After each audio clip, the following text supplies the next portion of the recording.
medicalización. Este fenómeno debe ser de interés de la comunidad farmacéutica, dado que en la farmacia comunitaria, nuestro mayor campo laboral, es muchas veces el primer centro de salud al que acuden los usuarios y sin darnos cuenta podríamos estar contribuyendo a que este problema se expanda. Este es el tema que nos convoca hoy, esperando que sea de agrado de todos y que podamos sacar conclusiones de cómo los farmacéuticos debemos actuar para tener esta problemática y que va al primer tema que lo va a presentar Yanara respecto a una situación que vivimos hace poco como asociación de la que fuimos al presente. Bueno, como decía Lucas, el primer tema que nosotros nos interesa tocar tiene que ver con lo que ustedes están viendo en sus pantallas en este momento, que fue algo que nos llegó aproximadamente la semana previa al 18 de septiembre, en la que una persona de carácter público, como si pudiésemos llamarlo de alguna forma un influencer, comparte este dato de poner una alarma a la mitad del carrete para tomarse 2 paracetamol y un vaso de agua, prometiendo que este era como un remedio para la resaca y que podía evitar que uno tuviera esos síntomas. Entonces, al respecto, nosotros queremos conversar con el profesor Miller respecto a la toxicidad que puede tener este tipo de acciones que puedan ser como ofrecidas a veces por algunas personas como datos como interesantes y que pueden ser útiles. Entonces, profesor Miller, le agradecería si pudiese comentarnos respecto a los efectos tóxicos que puede producir este tipo de medicamentos. Sí, bueno, el tema es bastante preocupante. Yo, para distender un poco el asunto, me preocuparía más, en primer lugar, si en medio del carrete voy a sentir la alarma del celular para acordarme que tengo que tomarme el paracetamol, pero eso es como para, digamos, distender un poco, verle algo chistoso a esta situación, más allá de la preocupación que se pueda generar, porque sobre todo en épocas, ¿no es cierto?, de fiestas como el 18 de septiembre, en donde el consumo de alcohol se incrementa, es decir, si en periodos normales, no festivos, hay un consumo alto, ya, si observamos la epidemiología del consumo de alcohol, sobre todo en la juventud, ya en nuestro país, creo que llevamos la delantera en ese sentido en Latinoamérica, ¿no? El mayor consumo de alcohol per cápita, y obviamente eso asociado a este tipo de eventos. Entonces, si vamos a estudiar la fisiopatología del alcohol, por ejemplo, nos vamos a dar cuenta que a corto, a largo plazo, hay un órgano en particular que se ve afectado, que es el hígado, ¿verdad? Entonces, si nosotros lo vemos desde esa perspectiva, y por otro lado, esto como nos dice aquí la receta de este personaje influencer, agregamos el paracetamol, que es un medicamento considerado como un antipirético, analgésico, ¿verdad? Que en dosis inadecuadas, también va a generar un problema a nivel hepático. Por lo tanto, ahí tenemos dos variables, dos factores o dos sustancias que pudieran, bajo cierto tipo de circunstancias, generar un daño hepático, ¿ya? Y cuando se combinan, ese daño hepático podría acelerarse en su aparición de tal manera que pueda, digamos, aparecer un problema ya tal vez de índole irreversible, ¿eh? Se han descrito casos en la literatura en donde han ocurrido estos eventos y los pacientes han requerido las condiciones extremas que son trasplante hepático. Por lo tanto, es algo no menor. Nosotros como profesionales, o bueno, ustedes como futuros profesionales, estudiantes de química y farmacia, deberían saber, ¿verdad?, que este tipo de tendencias o de hábitos, porque finalmente son hábitos que nos dejamos influenciar por las redes sociales, por las recetas, por lo que hacen las personas allí, finalmente terminamos cayendo en el probar, en el experimentar, y probablemente cuando se hace eso la primera, la segunda vez, no pasa nada, ¿ya? No me voy a ver afectado, ¿ya? Pero el fondo del asunto es que es el hábito y la conducta que se puede extrapolar a otros aspectos de la vida, ¿ya? No necesariamente mezclando sustancias que son hepatotóxicas. Yo pregunté al principio a Yanara cuál era la audiencia, público objetivo, me dijo son puros estudiantes de farmacia o egresados o que están cursando todavía. Entonces podemos hablar, por ejemplo, en términos de hepatotoxicidad y todos me van a entender. Y eso es lo bueno de este conversatorio. Por lo tanto, evidentemente esto no está recomendado. El gran desafío para nosotros como servidores o como profesionales sanitarios va enfocado justamente a combatir este tipo de avisos o de propaganda, ¿verdad? O de información que no es conducente a nada, sino que es poner en riesgo la vida de cada uno de nosotros. Por lo tanto, obviamente allí, digamos, el concepto de mezclar dos sustancias, ¿ya?, que son hepatotóxicas, claramente no va por un buen camino. ¿Ya? No todas las personas que lo hagan o que lo hicieron durante el 18 a lo mejor sufrieron efectos adversos inmediatos.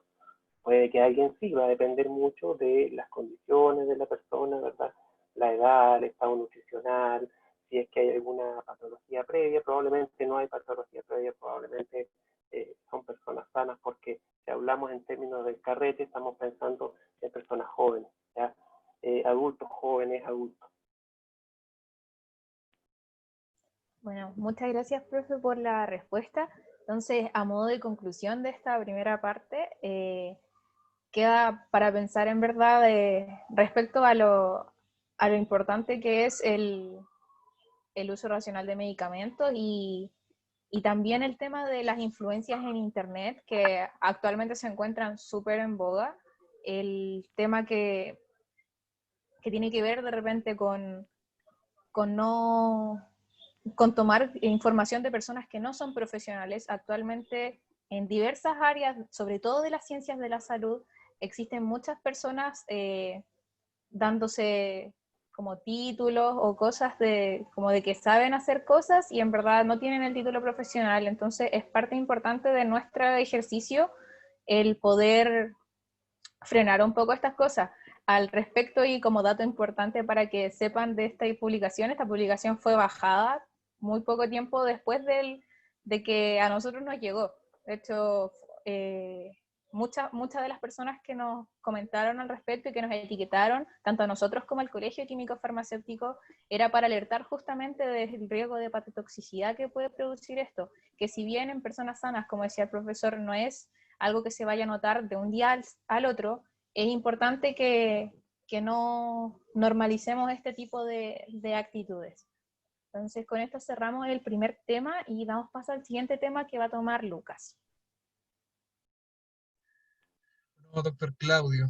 Respecto a también relacionado con el tema del carrete y la resaca, otro de los grandes síntomas, además del dolor de cabeza, es la acidez. Y el tratamiento de la acidez tiene bastantes factores. Y bueno, entrando como de los OTC, que son los medicamentos que se venden de venta libre, los antiácidos son uno de los más requeridos y que uno cuando hace su práctica de farmacia los puede ver. Entonces, básicamente, ¿cuál es el riesgo agudo y crónico que podrían causar estos medicamentos? Sobre todo los que tienen que ver como, con metales inorgánicos que, digamos, neutralizan directamente el tema de la acidez. Es un tema que ya se viene arrastrando hace bastante tiempo. Recordemos que este tipo de productos son uno de los primeros que salen o que se lanzan al mercado para tratar este tipo de problemas, digamos, de hipersecreción, ¿no? Vamos a las bases fisiopatológicas, aquí va a haber una hipersecreción de ácido clorhídrico a nivel estomacal que va a provocar sintomatología como ardor, ¿no es cierto?, malestar al tragar, en fin, al dormir en las personas, ¿ya? Entonces, en primera instancia se lanzan estos medicamentos o productos en base a sales, ya que como dice bien Lucas, el mecanismo es una neutralización. ¿Ah? Y eso me hace recordar mi especialización en toxicología, sobre todo la parte clínica, cuando ocurren intoxicaciones, por ejemplo, con sustancias ácidas, ¿no es cierto?, corrosivas, alcalinas, en fin, una de las contraindicaciones es precisamente neutralizar. Y lo que se está haciendo acá es justamente neutralizar, o sea, aquí hay un problema de base. Pero posteriormente fueron saliendo otros medicamentos que tienen otros mecanismos de acción, ¿verdad?, que entre comillas podríamos decir que son menos complejos o más seguros. ¿Mm?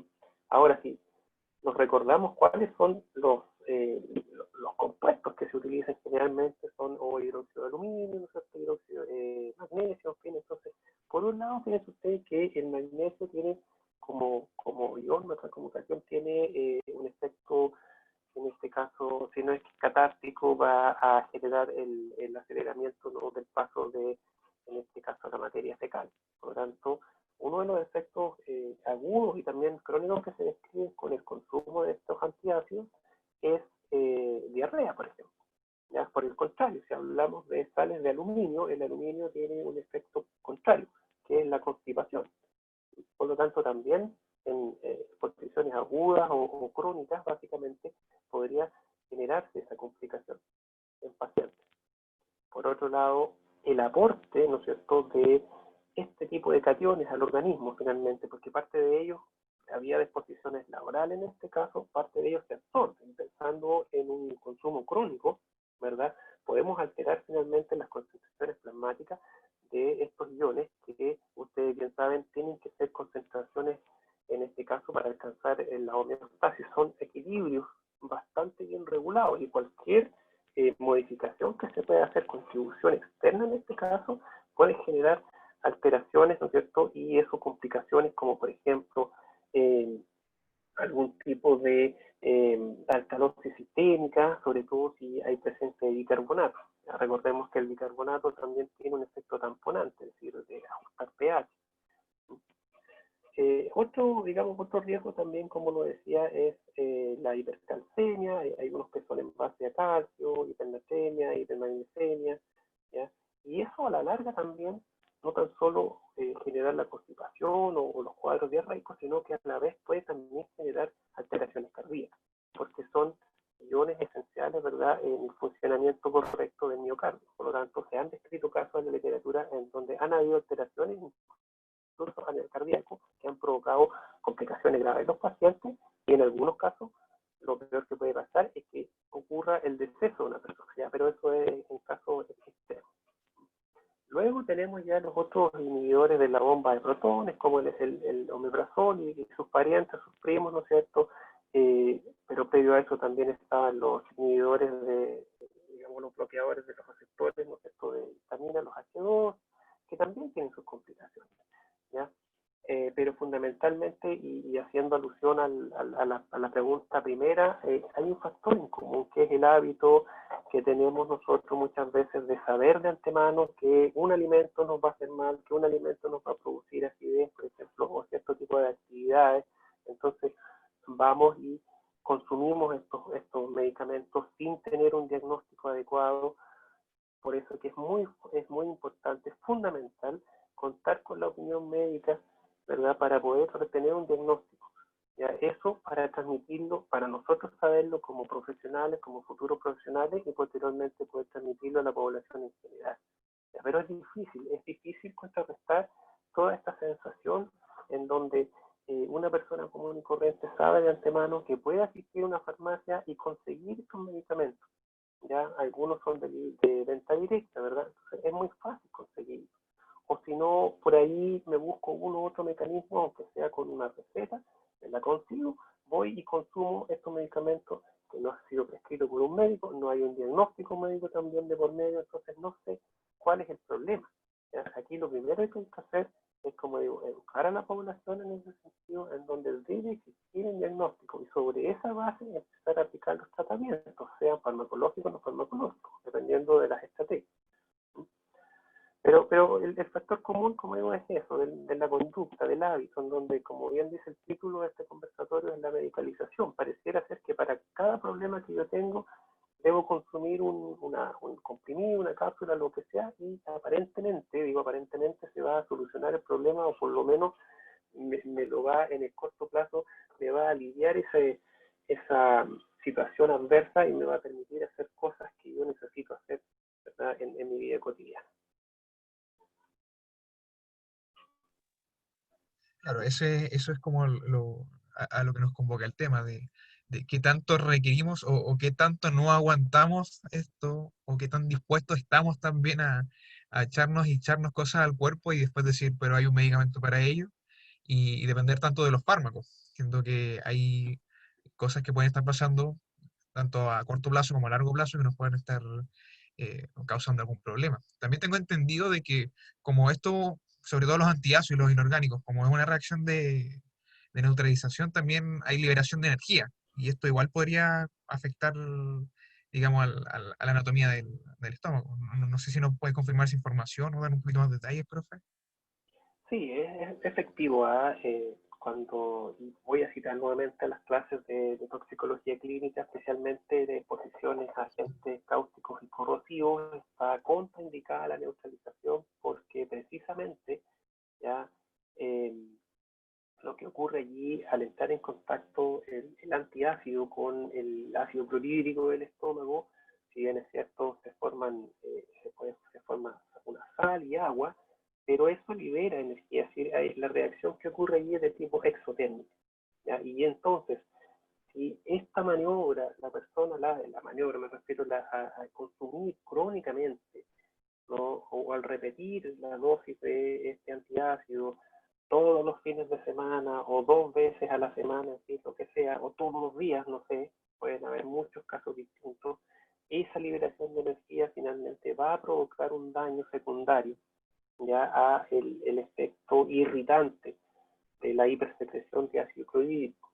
Por lo tanto, a largo plazo van a haber cambios estructurales en la anatomía del sistema digestivo que pueden desencadenar complicaciones secundarias como estrechamiento del lumen, la persona va a tener problemas a lo mejor para poder digerir, para poder ingerir los alimentos, en fin. Entonces, es algo que es complejo, ¿ya?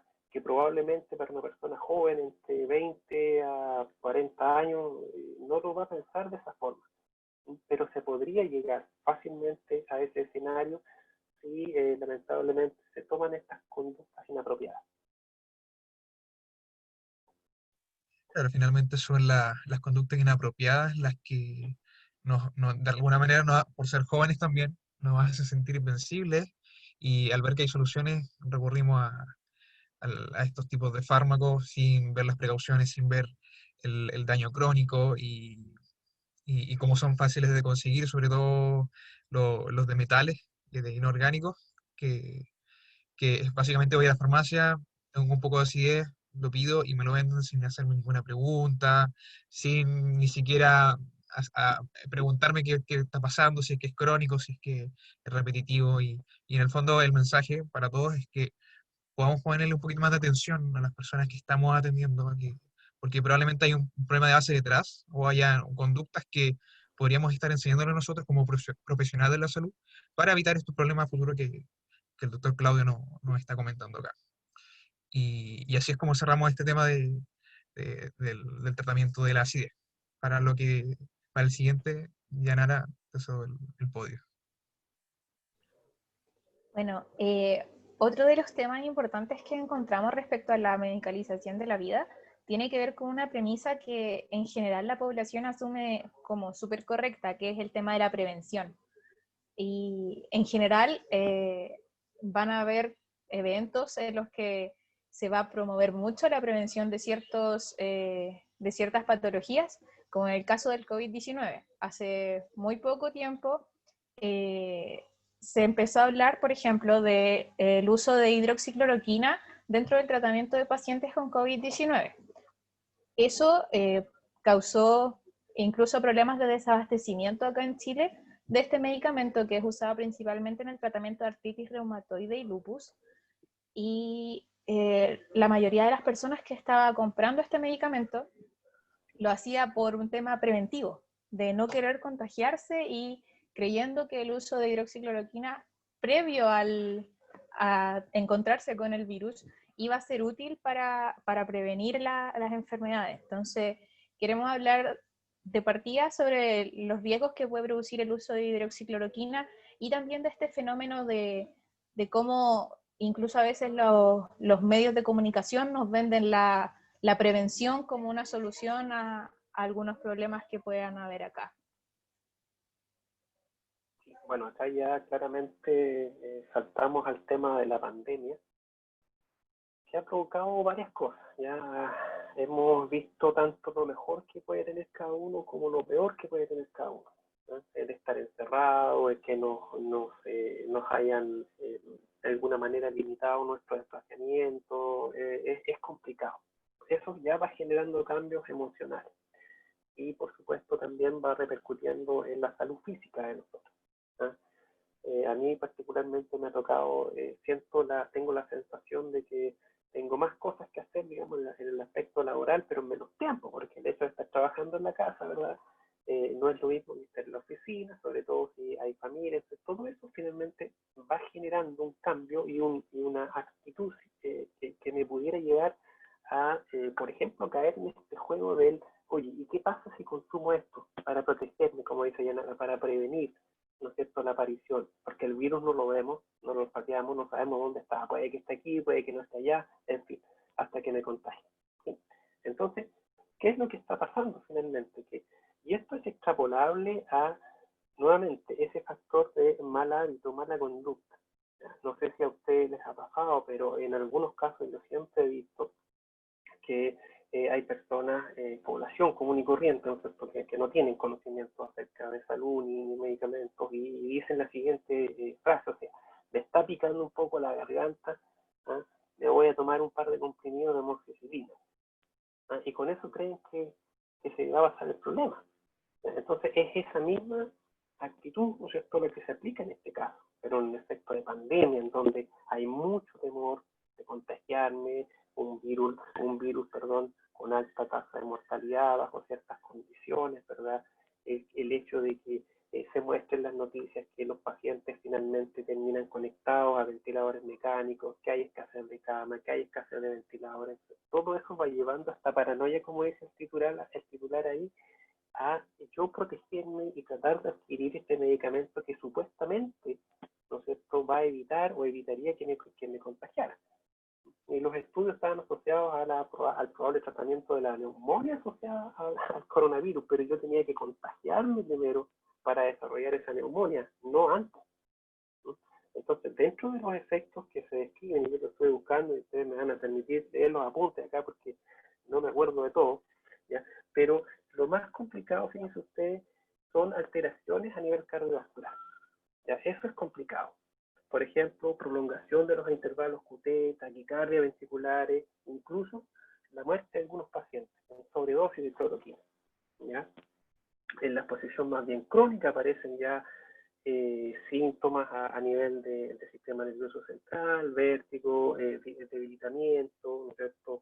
Incluso se han descrito allí, en los casos más graves, anemias hemolíticas.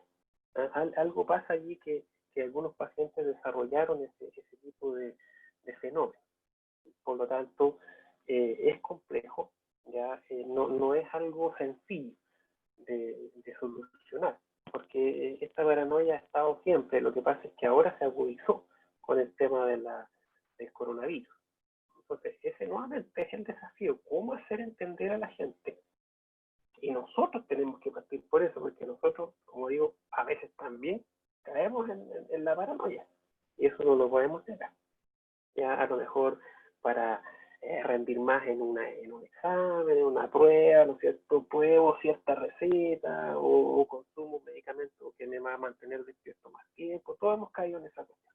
El asunto es que nosotros tenemos que saber hasta dónde llegar. Y después, una vez que logramos entender esos conceptos, tenemos que buscar una estrategia adecuada para hacer entender a la población en general, nuestros familiares, nuestros amigos. ¿A quién no le ha pasado, ¿no es cierto?, que un familiar, que un amigo le cree más a otra persona que a uno que es el profesional o que es el estudiante, que está estudiando, que tiene el conocimiento?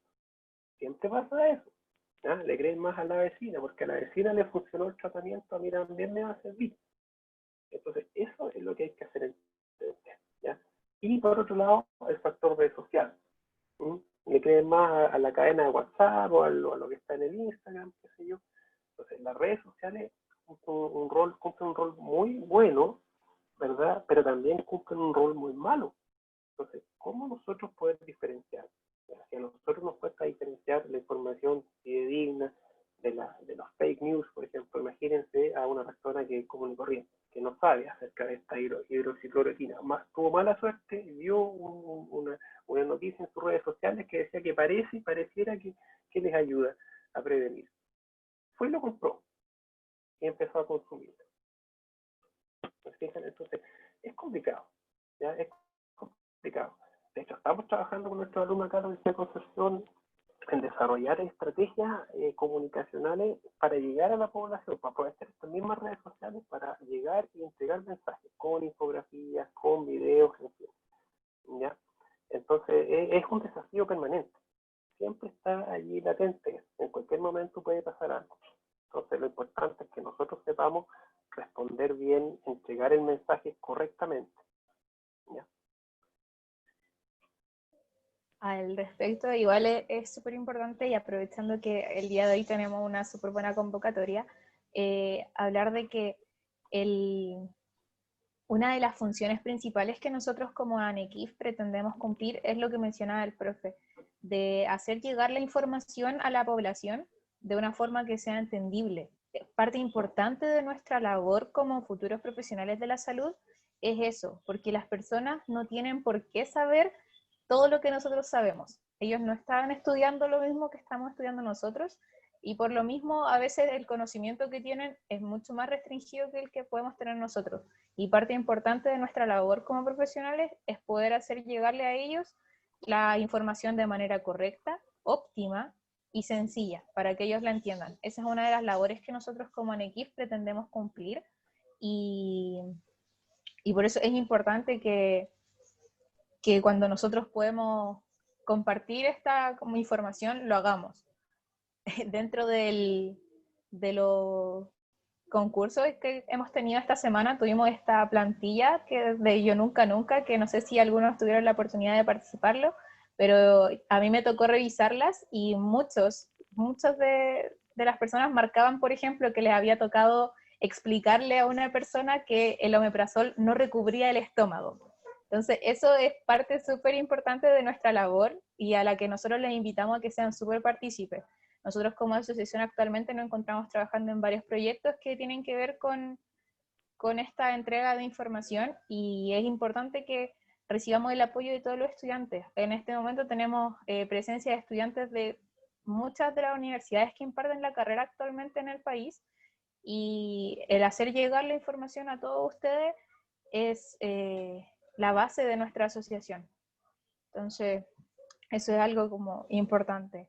Respecto a lo que estábamos hablando del COVID-19, ahora más que nunca es importante que nosotros, de partida nosotros, mantengamos la calma, y que podamos de esa forma calmada explicar a la población sobre como los temas que son contingentes en este momento, porque la gente está asustada, la gente está preocupada por lo que está pasando en el mundo actualmente. Incluso ahora que se están levantando algunas barreras sanitarias y cosas así. No sé si Lucas tiene algo más que agregar a este tema. Bueno, o sea, complementando un poco esto de la paranoia, uno puede ver fácilmente navegando por redes sociales cómo se anunciaba que tal medicamento funcionaba para el COVID en situaciones bastante concretas, y ya había gente preguntando dónde puedo conseguir el medicamento y cómo consumirlo. Entonces, este problema de la medicalización está latente, y como decía en la introducción, son muchos los factores. Entonces, también es necesario de que nosotros podamos tener presencia y tener más peso que estos comentarios que generan paranoia, que empiezan a llevarnos hacia el uso irracional de medicamentos, que es súper, súper, súper grave. No sé si el profesor ha tenido alguna experiencia, digamos, más cercana respecto a este problema, y cómo lo ha podido afrontar para poder entregar información de mejor manera a la población, de tal manera que no caigan en estas prácticas. Bueno, en nuestra experiencia, Lucas, más que con fármacos propiamente tal, ha sido con todo el tema que hemos venido tratando del uso correcto de los desinfectantes. ¿Ya? Más o menos hace como unos 3 meses, tres meses atrás, 3 meses y medio atrás, el INSITU, que es el Centro de Información Toxicológica de la Universidad Católica, publicó un estudio, digamos, una infografía acerca del aumento explosivo que ha habido durante el periodo de marzo o abril hasta junio, puede ser junio-julio, de exposiciones ya a desinfectantes, fundamentalmente lo que es los hipoclorito en base hipoclorito de sodio. Y este fenómeno se ha repetido a nivel mundial. Estados Unidos ha reportado a través de su Asociación Americana de Centro de Información Toxicológica, en Europa. ¿Ya? Entonces, más que nada, en ese sentido, hemos tratado de generar instancias como presentaciones o charlas a distintos actores acá, tanto a nivel de región de Biobío como en las regiones aledañas, incluso un poco más al norte, en el correcto uso de los agentes desinfectantes, ¿ya? Porque es el tema que nos ha tocado vivir ahora.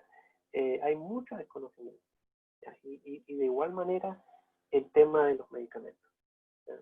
Pensamos en un futuro, digamos, a corto plazo, ojalá poder tener a mano información respecto de cómo evitar intoxicación, ¿ya? Cómo evitar intoxicaciones, sobre todo en el entorno doméstico. La gente, estamos más tiempo en la casa, ¿ya? Sobre todo cuando hay niños, por ejemplo. Entonces, es complejo, es difícil, pero estamos tratando de utilizar redes sociales porque ahora no podemos llegar a través de otro medio, lamentablemente, pero afortunadamente sí, como contraparte, gran porcentaje de la población tiene acceso, ¿ya? A redes sociales. Entonces, eso lo estamos tratando de utilizar a nuestro favor, con elaboración de infografías, con las charlas, como digo, y hemos tenido buenos resultados, ¿ya? De tal manera que, pero es un trabajo largo, no podemos revertir esta situación de un día para otro, ¿sí? Pero como digo, tiene que haber un cambio, ¿ya? Ahora, en países desarrollados, como ellos han experimentado todas estas situaciones mucho antes que nosotros, entonces, claro, van más adelantados, tienen estrategias más potentes, hay mayor inversión de recursos por parte de la autoridad sanitaria en campañas para prevenir todos estos efectos adversos o mal uso de, de los medicamentos que supuestamente pueden curar o tratar, en este caso, el COVID, ¿no es cierto?, la enfermedad COVID-19, pero toma tiempo, toma esfuerzo, y yo creo que ustedes como estudiantes y futuros profesionales van a cumplir o están cumpliendo un rol fundamental, ¿ya? Porque ustedes son el nexo, van a ser el nexo finalmente con la población. Uno como académico les comparte la experiencia a ustedes, pero ustedes van a llegar a la gente finalmente, ¿ya? Cuando todo esto pase, ustedes van a interaccionar con los pacientes en distintas instancias, en distintos trabajos. Por lo tanto, tienen que estar bien preparados, y para eso entonces estas instancias como los conversatorios son ideales, porque se comparten las experiencias.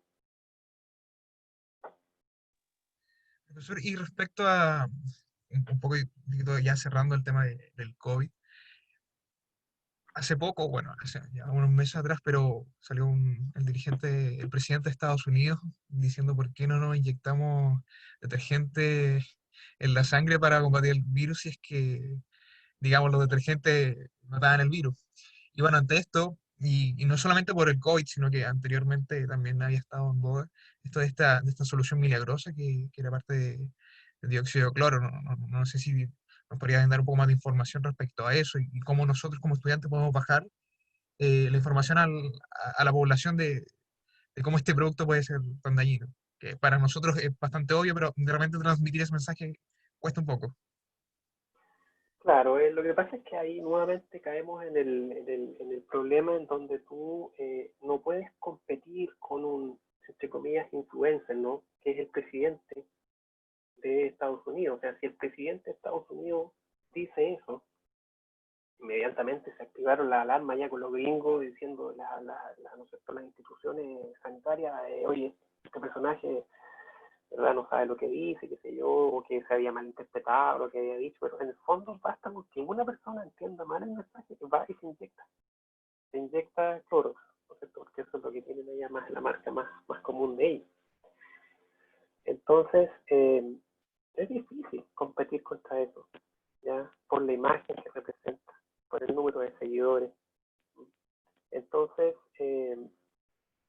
como digo, es un trabajo que se viene arrastrando desde mucho tiempo, ¿ya? Pero sobre todo con el tema de la solución milagrosa, esta no sé, del dióxido de cloro, el MMS, solución mineral milagrosa, creo que se llamaban, el dióxido de cloro es un desinfectante. Y lo hemos dicho hasta el cansancio, que los desinfectantes se utilizan sobre superficies. El mismo tema de los túneles sanitarios, ¿se acuerdan? Que hacían pasar a la gente por estos túneles.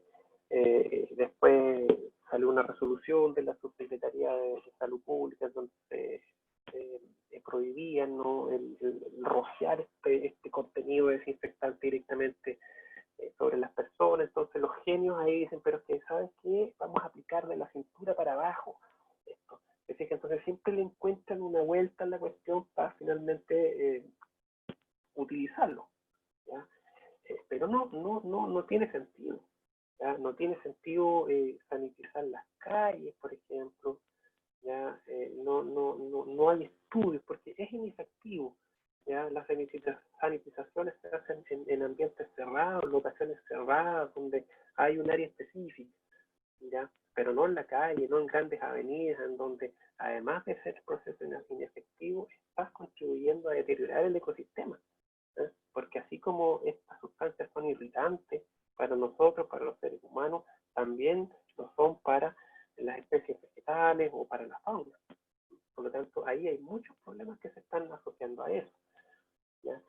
Pero poco a poco hemos ido haciendo entender, pero cuesta, como digo, cambiar ese chip a la persona, ¿ya? Cuesta a la autoridad hacerlo entender y por supuesto que va a costar mucho más hacerlo entender a la gente, sobre todo a la gente mayor, que tiene creencias populares, y sáquenlos de ese ámbito. O sea, prácticamente van a terminar peleando porque ellos no van a dar su brazo a torcer por muy preparado que sea el profesional y por mucha información que le entregue, ¿ya? Porque toda su vida lo ha estado haciendo así. Entonces, el presidente dijo, inyéctese, se van a inyectar. Y con eso, obviamente, todas las consecuencias que se pueden desarrollar con necrosis, ¿no es cierto?, de la zona de inyección, insuficiencia renal aguda, insuficiencia hepática, cambios a nivel metabólico, destrucción de tejidos cercanos al sitio de la inyección, todas esas cosas. Bueno, para ir cerrando entonces un poco el tema de COVID-19, la pandemia, no queda más que decir que es labor de nosotros como estudiantes y futuros profesionales el poder informarnos y luego de eso poder informar a la población de la manera más óptima que nosotros podamos encontrar, siempre desde una perspectiva como tranquila. Entonces ahora vamos a pasar al siguiente tema en el que Lucas va a tomar la palabra. Antes de introducir el tema directamente, vamos a presentar un pequeño video. Es una noticia bastante antigua, pero nos va a ayudar a poder presentar este problema que son los suplementos alimenticios. No, el himno no se escucha. ¿Puedes ponerlo de nuevo, porfa? De nuevo, un segundito, tenemos una dificultad técnica. Pero básicamente introduciendo un poco el tema, es esta cultura que se está gestando. Vale. Dale, Lin. No se escucha. Está con mute.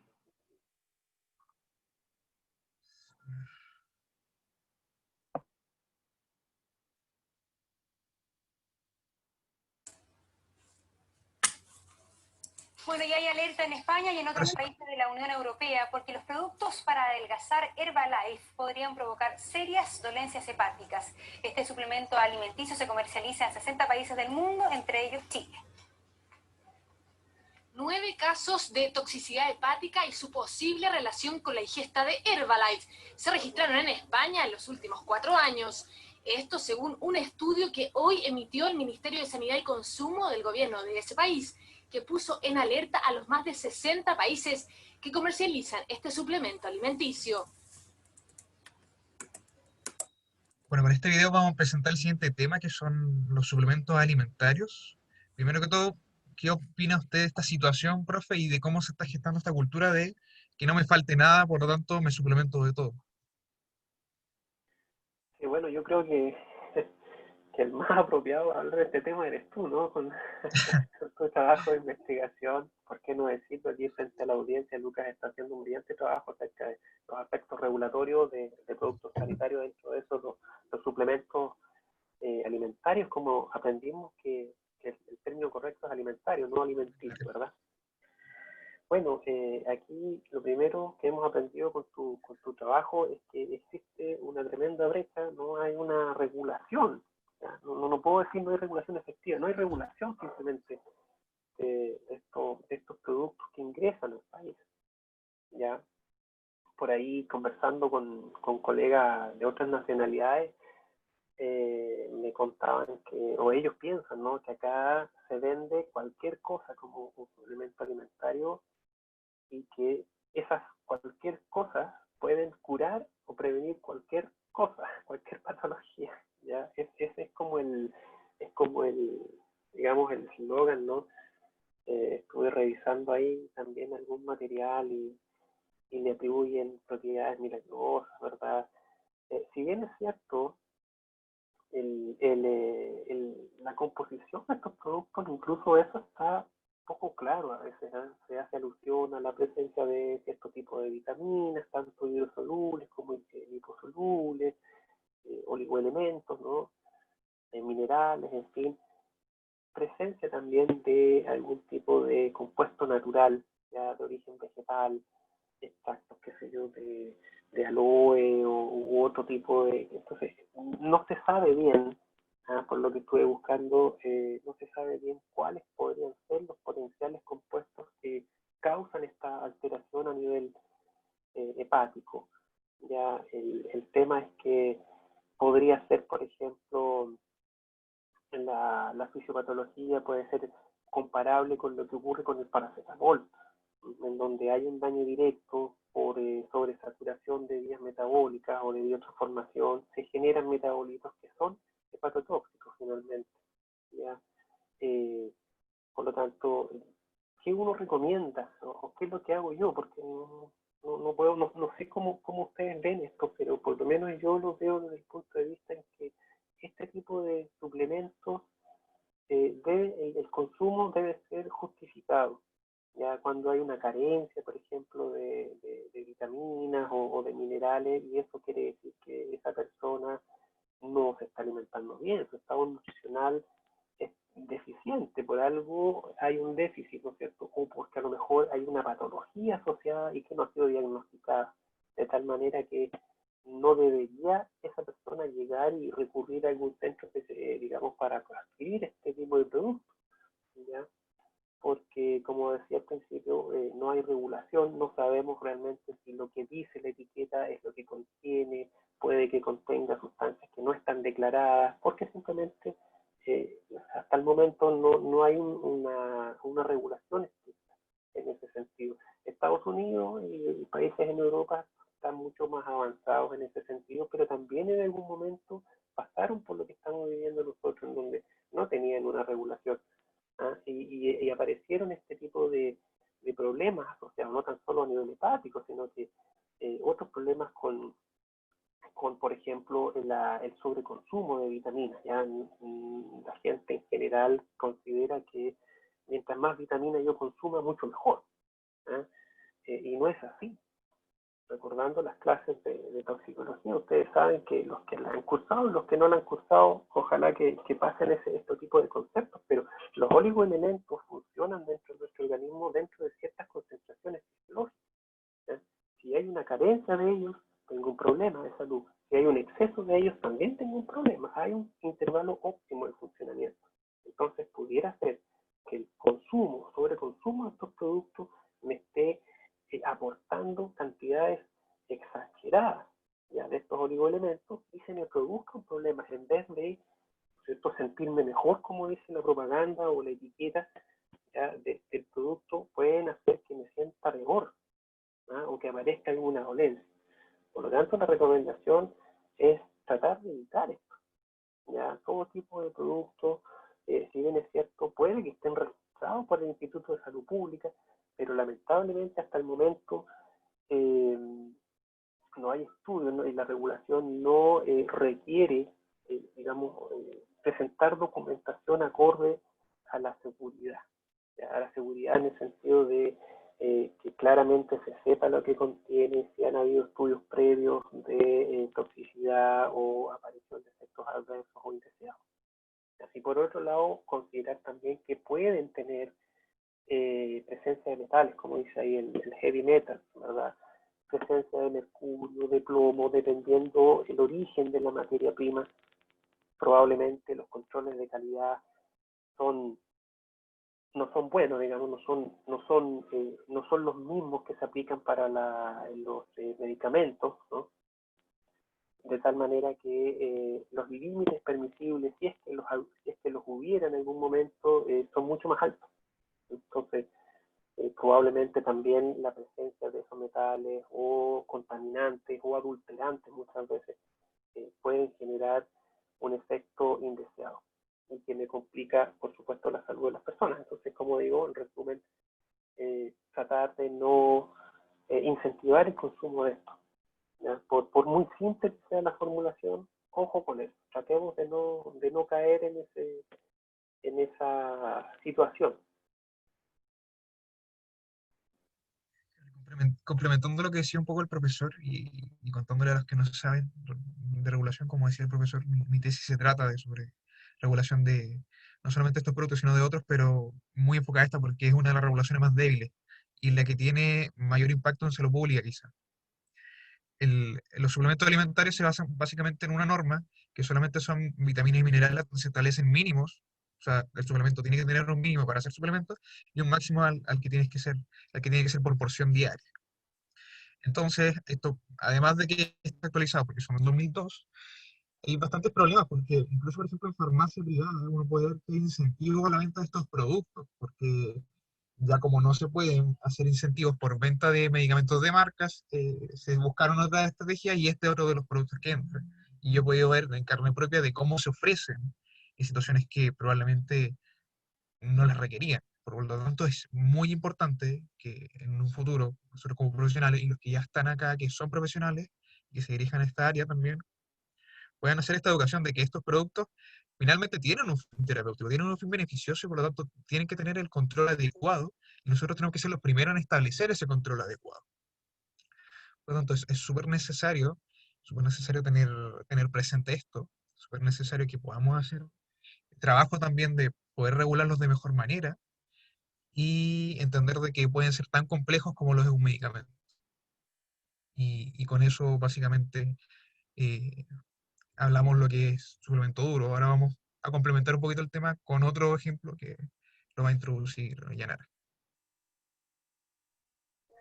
Bien, como comentaba Lucas, ya adentrando al último tema que nosotros tenemos propuesto para este conversatorio, les vamos a presentar un video que hace un tiempo está apareciendo como dentro de la tanda comercial de algunos canales de televisión por cable. Entonces, después de eso, quisiéramos discutir respecto a la atribución de algunas propiedades que se le dan a este medicamento que se está publicitando acá. Así que, por favor.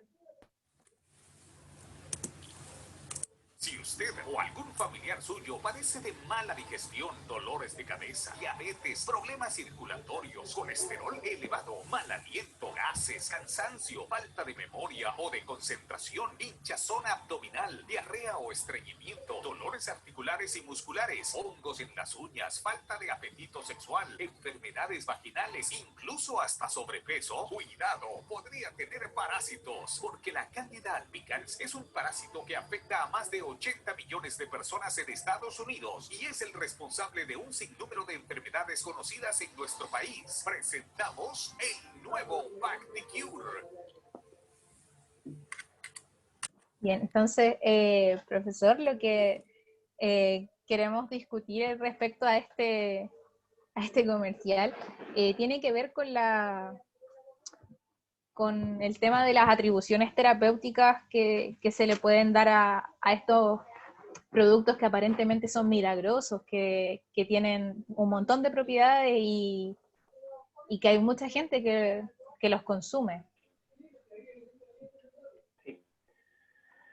Bueno, me quedé esperando a ver si me proponían una solución para que me creciera un poco el pelo, pero parece que no hace eso. Sí, no, es algo que lo tomo con humor siempre. No es la primera vez que nos vemos enfrentados a esto. En alguna jornada por ahí de toxicología también puse un comercial, creo que era de radio, ¿sí? Donde también se ofrecían las famosas hierbas chinas o algo así.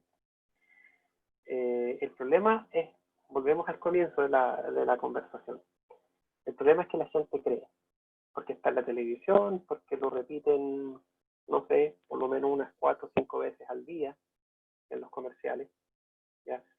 Y tanto entonces entra que finalmente alguien cae, ¿no? Te dan un número telefónico donde puedes llamar, te ofrecen packs. Yo como de antemano sabía que, digamos, cuáles eran las preguntas que se iban a hacer en el conversatorio, me tomé el tiempito de meterme a buscar este famoso BackSecure y me apareció el sitio web donde lo venden y entonces yo estaba leyendo un poco y de repente aparece un mensaje emergente a la izquierda de la pantalla en donde me dice que recién se despachó un cargamento, por ejemplo, o un par de productos a la región a la novena región, por ejemplo, como decir algo así. Entonces te están informando, te están bombardeando con cosas y te hacen creer. Y más encima ponen un logo, ¿no es cierto?, que dice ahí que está desarrollado en Estados Unidos. Entonces, oye, yo como me pongo en el lugar de la población en general, siempre hay que hacer eso para lograr entender un poco el comportamiento de la gente común y corriente. Digamos, nosotros igual, el problema es que nosotros caemos igual de repente, ¿ya?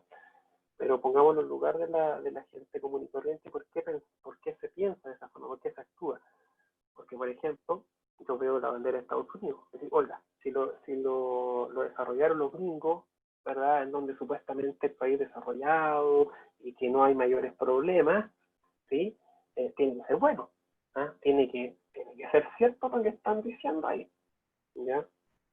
Y por otro lado, si nos vamos a la parte más ya científica, ¿no es cierto?, con base fundamentada, efectivamente el mantener una flora intestinal adecuada, ya hay estudios que corroboran eso, el mantener una flora intestinal adecuada podría de alguna manera facilitar los procesos de detoxificación. ¿Ya? Entiéndase por detoxificación el metabolismo, biotransformación de ciertas sustancias que si se llegan a acumular en el organismo pueden desarrollar o digamos, hacer aparecer problemas de salud, ¿ya? Dolores, qué sé yo, a nivel hepático, renal, en fin. Pero no es, ¿verdad?, asociable la presencia de una buena microflora o flora intestinal a, en este caso, la presencia de parásitos, como dice ahí. Puede que hayan parásitos, puede que no hayan parásitos. El mismo cuento del Helicobacter pylori, ¿sí? Un gran porcentaje de la población lo tiene, no todos desarrollan, ¿no es cierto?, los problemas asociados a eso. Entonces, claramente aquí se está aprovechando el desconocimiento de la gente, la nula regulación del país en cuestión, en este caso a nosotros, Chile, y en otros en Latinoamérica también, para importar el producto y venderlo, porque finalmente, desde el punto de vista de la empresa que lo importa, ¿no es cierto?, que lo comercializa, es un negocio, finalmente. Ellos quieren vender sus productos, ¿ya? Puede que a la persona no le pase nada de consumirlo, puede que sea un efecto placebo y finalmente se empiece a sentir mejor y atribuye ese efecto al producto. Y eso le va a pasar la información a su vecino, a sus familiares, oye, prueba esto, hasta que de repente a alguien le pase algo. Sí, podría ser. Por lo tanto, es por eso digo, es muy difícil, es complejo hacer entender esto. Hay que estar constantemente, ¿no?, informando a la gente, diciendo, ojo con los productos, ¿por qué lo va a consumir? ¿Realmente lo necesita o es una prueba que quiere hacer para ver si se siente mejor, como decía, de un dolor articular, de qué sé yo, todas las propiedades? Y resulta que muchas veces eso hay un componente tensional, sobre todo ahora en periodos de pandemia. Entonces, la solución no va por ahí. Ya, claramente la solución no va por ahí, pero lamentablemente son estrategias multicomponentes para poder finalmente, ¿no es cierto?, hacer entender a un gran porcentaje de la población.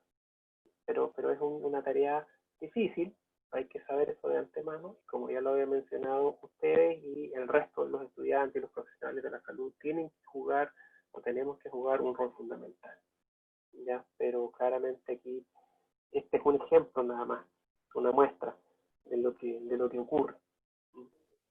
Con lo del anterior, por ejemplo, el Herbalife también, donde pudiera tener otro tipo de compuestos, ¿no es cierto?, no solamente un complejo probiótico, ¿ya? Que son buenos, los probióticos son buenos, sí, pueden tener un efecto benéfico, ¿verdad? Pero no en todos los casos, ¿ya? Y no hay que atribuirle más propiedades de la que realmente es. O sea, un organismo sano, un individuo, un paciente sano, no debería necesitar ningún tipo de agente externo para funcionar bien. Eso es desde el punto de vista fisiológico. Si hay un problema, si hay una dolencia, es porque algo está funcionando mal. Y entonces hay que averiguar qué es lo que es. Pero no tratar de mitigar eso con, digamos, el consumo de productos que pueden enmascarar el problema de origen, que pueden exacerbar el problema de origen. Claro, como a modo de conclusión de esta parte, es importante rescatar que, por ejemplo, en este comercial que presentamos, lo que nos muestran a nosotros son o se atribuye toda esta lista tremenda de problemas a algo que en general es normal, algo que en general no debería como producir alguna alteración. Entonces es importante que nosotros entendamos eso también y empecemos como a desmitificar algunas cosas que pueden estar actualmente en las personas. El tema, por ejemplo, se muestra esta como imagen del parásito tan feo, como en rojo, los colores como bien llamativos, y es casi como una, no sé si la palabra correcta sea, pero como que te criminalizan a cosas que no, en verdad no tienen tanta relevancia a nivel fisiopatológico. Entonces, eso sería más bien como la conclusión de este último tema que nosotros queríamos tocar. Entonces, a continuación, vamos a tener la ronda de preguntas que está a cargo de Aileen y Patricio. Hola, yo soy Aileen, secretaria de ANEQUIF. Muchas gracias por la participación de todos. Ya está abierta la plataforma del chat para que puedan realizar sus preguntas y vamos a comenzar con Nati, que dice que quiere comentar al profesor sobre una situación personal, que cuenta que su mamá sufre de artrosis y se automedica unas bolsitas de colágenos, pastillas de magnesio, y que ella dice para las articulaciones, y se las recomendó a su abuela, y ella dice, y a ella sí le hace mejor el magnesio, dice. Entonces, ¿qué sucede en estos casos? ¿Qué tan verídico es? Eso quiero preguntar. Es la primera. Sí, acá estoy leyendo la primera. pregunta. Bueno, Nati, gracias por compartir su experiencia personal. Es algo que probablemente se repite, es mucho. Es muy común, sobre todo en personas ya de cierta edad, ¿no es cierto?, que comienzan a presentar problemas articulares, qué sé yo, problemas óseos.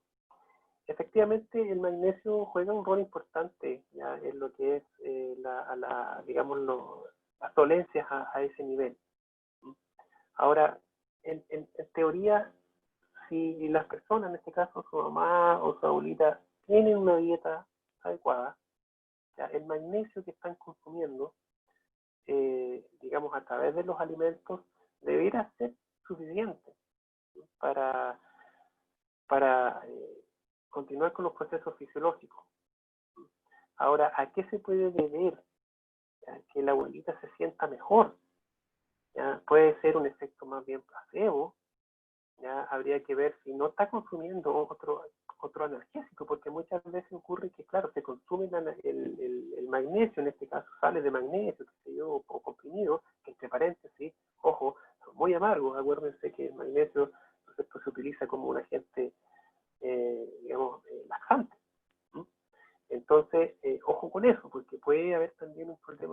secundario el consumo de magnesio. Puede ser que sea el caso que esté también consumiendo un antiinflamatorio. No sé si Nati nos puede complementar eso, ¿ya?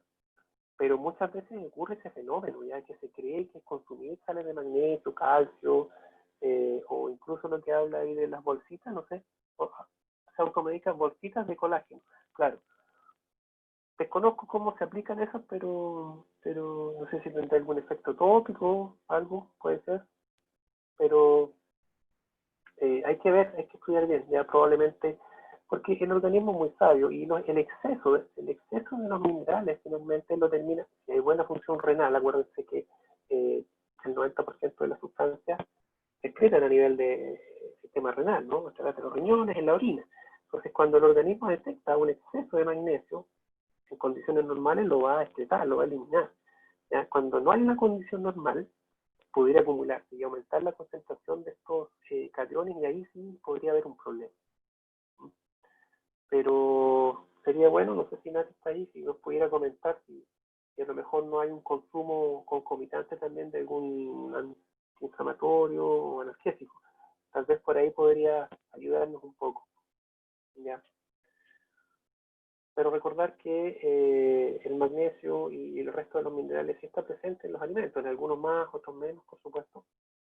Pero si hay una dieta adecuada, no necesariamente, no es necesario el consumo de magnesio, ¿ya? O de calcio, lo que sea.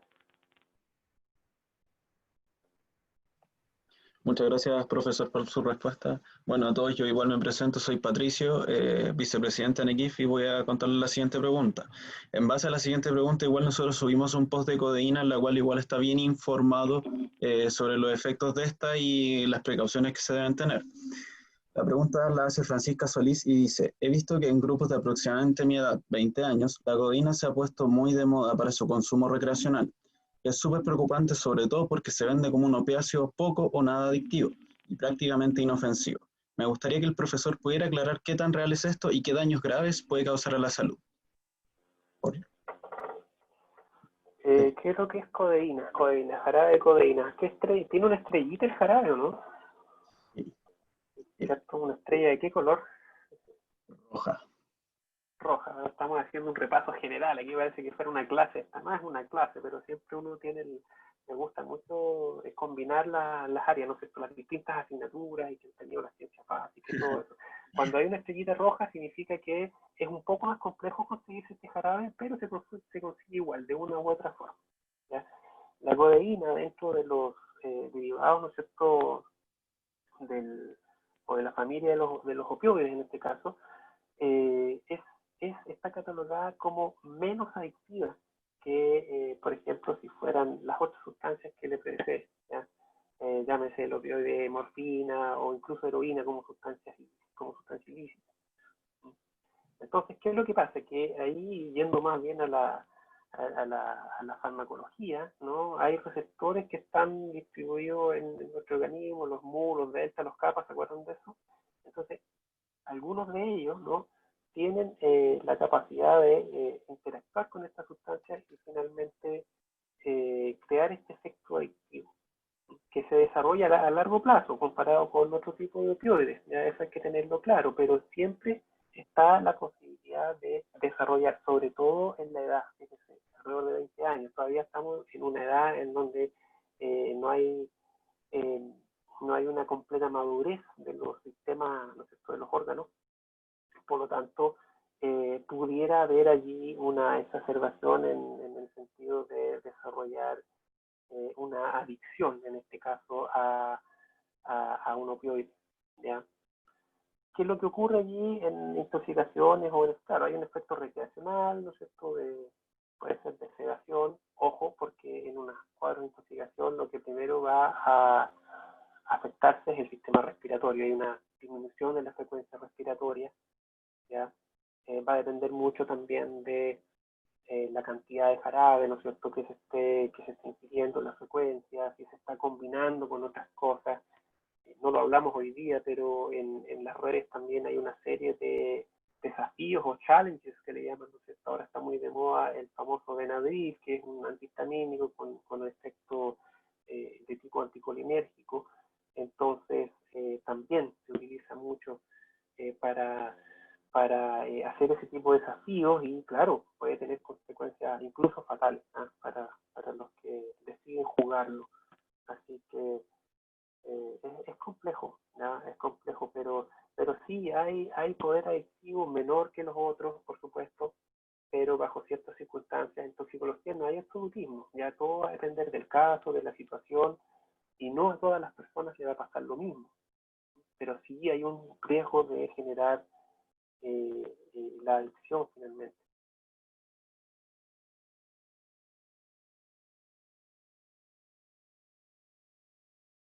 Muchas gracias por su respuesta, profesor. Ailín, ¿tú sigues? La siguiente que seleccionamos, recalcar que las que no se podrán responder el día de hoy serán respondidas a través de publicaciones de nuestra Instagram de ANEX para que las vayan a ver debido al tiempo. La siguiente seleccionada es de Roberto Rodríguez, que dice: buenas tardes a todos.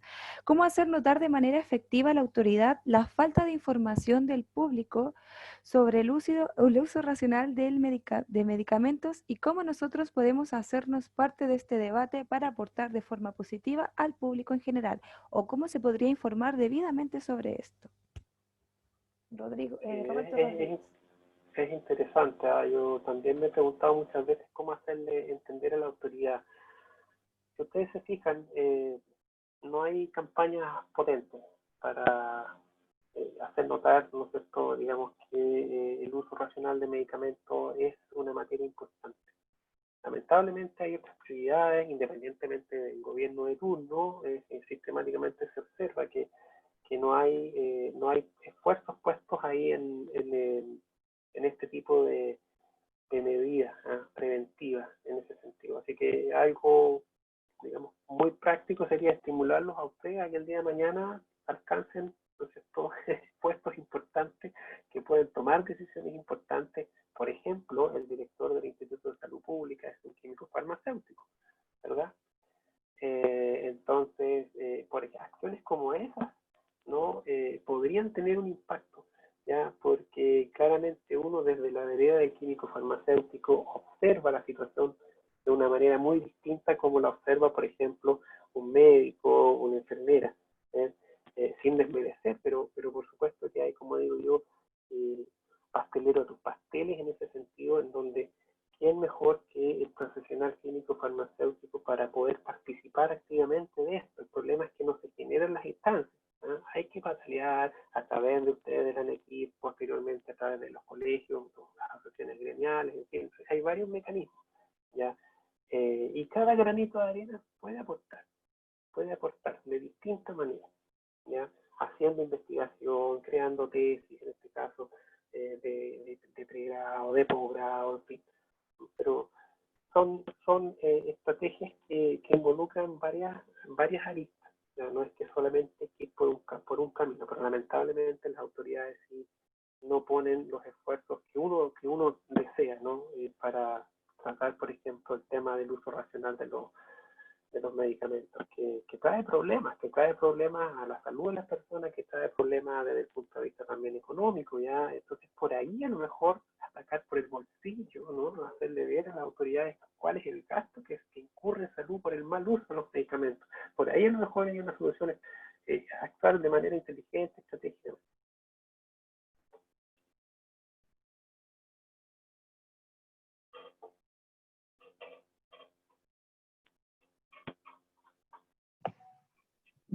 Ya, bueno, muchas gracias por la respuesta, profesor. La siguiente pregunta es de Gabriela Bejares. Dice, en relación a uso de sustancias para los malestares estomacales, en torno a la acidez, ¿cómo sería posible ayudar o revertir una situación de uso excesivo de este producto? Por ejemplo, una persona que posee acidez consume 1 a 3 veces por semana estas sustancias básicas, que claro, son efectivas de momento, pero que a largo plazo producen una necesidad de su consumo para aliviar y además posibles condiciones adversas para el uso inadecuado. Lamentablemente en esta sociedad estamos acostumbrados a no cambiar nuestra actitud hasta que nos pasa algo malo, algo grave, ¿no es cierto? cuando uno estudia, lo peor que puede pasar es que nos saquemos una mala nota, que reprobemos una asignatura. Ya, el día de mañana, cuando somos profesionales, podemos involucrar un error el que le pueda costar la vida o crear una secuela en un paciente. ¿Ya? Entonces, para una persona ¿ya? Que está acostumbrada a hacer esto, es complejo hacerlo entender, porque tiene que haber un cambio de actitud, y eso se logra con un constante asesoramiento, ¿no es cierto?, con la entrega de información adecuada, como decía por ahí Yanara o Ailín, no recuerdo bien, en un lenguaje apropiado. Ya muchas veces observamos que los profesionales de la salud tratan de explicar alguna situación en particular a la gente, pero no utilizan el lenguaje adecuado. Entonces, por temor, la persona no se atreve a preguntar o simplemente no dice, sabe que no estoy entendiendo lo que usted me está diciendo. Y se va con esa duda, se va con ese mensaje erróneo a la casa, y por supuesto que finalmente puede agravar una situación de base. ¿Ya? Por eso es importante el lenguaje, saber llegar a las personas. ¿Cómo llegar de manera efectiva? ¿Ya? Y bueno, esperar y cruzar los dedos para que esta persona, ¿no es cierto?, que consume 1 o 3 veces por semana esta sustancia, no se genere un problema grave, irreversible. ¿Sí? Pero es difícil porque no basta con incluir un folleto informativo en el medicamento, no basta con pasar una propaganda en televisión, no basta con conversar con esta persona. Son todas estrategias que van siendo de manera sinérgica, ¿ya?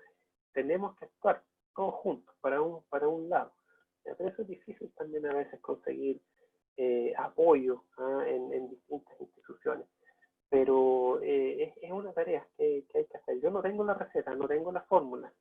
Tratamos de hacer, Lucas lo sabe muy bien, y los alumnos, los chiquillos y chiquillas que están conectadas acá en la UECONCE saben más o menos cómo nosotros vamos desde la toxicología, farmacia UDEC, en donde entregamos información a la población con infografías, con videos, con los famosos conversatorios como esto, en un lenguaje común y corriente donde se pueda entender.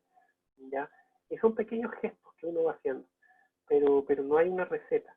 No hay una receta porque es un tema constante. Ya puede que muchas veces se intensifique la situación, por ejemplo, sanitaria hoy en día, pero incluso en los países desarrollados estos problemas persisten. Ya a lo mejor no con una intensidad comparable a la nuestra, se ha ido mitigando este problema, pero aún están. Entonces es constante. ¿Ya? Es un trabajo de manera que hay que realizarlo todos los días. ¿Ah? Esto es sin parar. Es un 24/7 finalmente. Bien, le damos muchas gracias al profesor Claudio Miller por su tiempo y por habernos ayudado en este conversatorio de medicalización de la vida, y agradecemos a cada uno de ustedes por su participación también. Les volvemos a repetir que las preguntas que no pudieron ser respondidas ahora van a ser respondidas en una publicación en Instagram para que no se queden con las dudas respecto a lo que les quedó pendiente. Así que eso, les agradecemos mucho y queremos invitarlos a una próxima actividad que vamos a tener, que es el momento en el que la estamos anunciando, respecto a una charla de medicamentos impresos en 3D que se va a dictar el día 5 de octubre a las 18 horas por vía Zoom también. En esa charla hemos invitado al doctor Marcos Fernández, que es experto en tecnología farmacéutica y nos va a hablar sobre estos nuevos mecanismos de desarrollo de fármacos que eventualmente podría llegar a ser cómo nosotros consumamos medicamentos en el futuro, ya que son medicamentos que pueden ser desarrollados de una forma más específica para cada uno de los pacientes y cada una de las distintas patologías que pueda presentar. Así que quedan cordialmente invitados. La inscripción va a ser de la misma forma que fue esta, mediante un formulario que vamos a publicar pronto en nuestras redes sociales. Así que les agradecemos mucho de nuevo por su asistencia y esperamos poder verlos el día lunes 5 en esta nueva charla que vamos a tener, y muchas gracias a todos ustedes. Profesor, no sé si quiere dar algunas palabras antes de que cerremos esto para los estudiantes que nos están viendo, de los profesionales también. ¿Se me escuchó? ¿Aló? ¿No? Se escucha un ruido de fondo ahí, pero Sí. Profesor, le decía que algunas palabras al cierre para los estudiantes que lo están escuchando, transmitir alguna información de los proyectos que usted tiene. o sea, en el fondo, claro, es como más bien incentivarlos ya. Creo yo que la realidad que uno ve en los estudiantes de Química y Farmacia de la Universidad de Concepción es perfectamente extrapolable a las otras universidades, ¿ya? Estimularlos y incentivarlos, ¿no es cierto?, a continuar esforzándose, tratar de hacer lo mejor posible lo que han estado haciendo. Yo creo siempre que si ustedes están estudiando, estén donde estén, no importa que se hayan pasado 1, 2, 3 años, los que van al día también, los felicito porque es una carrera difícil, ¿no? Que tiene mucha complejidad, pero recordar siempre que esto es lo que uno escogió, ¿ya? Es lo que supuestamente le gusta, por lo tanto tiene que hacerlo, ¿no?, de la mejor manera posible, no importa digamos, los efectos adversos que puedan haber, las situaciones complejas, aunque nos estemos conectando ahora de nuestras casas, en algún momento esto va a pasar. Y cuando pase, va a quedar en la historia y también vamos a tener nuevos desafíos. Así que agradecido, como dije, de la invitación. Y ojalá que de alguna manera podamos contribuir. ¿Ya? Esa es la invitación también que hago, a contribuir de una u otra forma, ¿ya? Aunque yo digo siempre, hay muchas formas de salvar una vida, ¿ya? Y educándonos nosotros como profesionales primero, educando a la población, es una manera, es una forma de salvar vidas. ¿Sí? Así que, como digo, muchas gracias y espero encontrarnos en alguna otra oportunidad tal vez para discutir otras temáticas. Muchas gracias.